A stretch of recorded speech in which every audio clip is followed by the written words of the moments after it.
అమ్మ సహోదరి సహోదరులు దయచేసి వినండి. నువ్వు వర్ధిల్లుతున్నప్పుడు సైతాన్ ఏం చేస్తాడో తెలుసా? నీ ప్రార్థన మీద దాడి చేస్తాడు. నిన్ను ప్రార్థన చేయకుండా చేస్తాడు, మోకరించకుండా చేస్తాడు. ఉద్యోగం లేనప్పుడు రానప్పుడు ఎంతో ప్రార్థనాపరుడివి, గర్భఫలం లేనప్పుడు రానప్పుడు నువ్వు ఎంతో ప్రార్థనాపరురాలివి, నీ జీవితంలో అనారోగ్యంతో అల్లాడిపోతున్నప్పుడు నువ్వు చాలా ప్రార్థనాపరుడివి, కష్టాలు గుండా కన్నీటి లోయ గుండా నువ్వు వెళ్తున్నప్పుడు నువ్వు చాలా ప్రార్థన చేశావు. కానీ ఎప్పుడైతే నీ కష్టాలు తీరిపోయినాయో, ఎప్పుడైతే గర్భఫలం పొందుకున్నావో, ఎప్పుడైతే ఉద్యోగం వచ్చిందో, ఎప్పుడైతే గుర్తింపు వచ్చిందో, వ్యాపారంలో లాభం వచ్చిందో, ఏం జరుగుతుంది? దాడే. నీ ప్రార్థనా జీవితం మీద దాడి జరుగుతుంది, నీ ఆత్మీయత మీద దాడి జరుగుతుంది, పరిశుద్ధత మీద దాడి జరుగుతుంది, ప్రేమ మీద దాడి జరుగుతుంది. ఈరోజు మనలో కొంతమంది ఉన్నత స్థాయికి వస్తూ పరిశుద్ధతను పోగొట్టుకుంటున్నారు.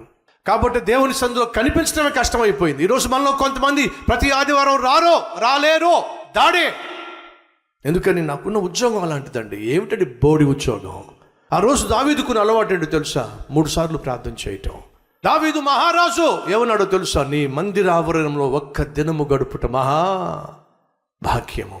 దావీదు లాంటి వాడే దేవుని సన్నిధిలో, దేవుని మందిరంలో కూర్చోడానికి వచ్చి కలిసి దేవుని ఆరాధించడానికి సమయాన్ని కేటాయిస్తే, బోడి నువ్వు చేసే ఉద్యోగాన్ని ఆధారం చేసుకొని నాకు ఖాళీ లేదని చెప్పిన దేవుడు నవ్వుతాడో?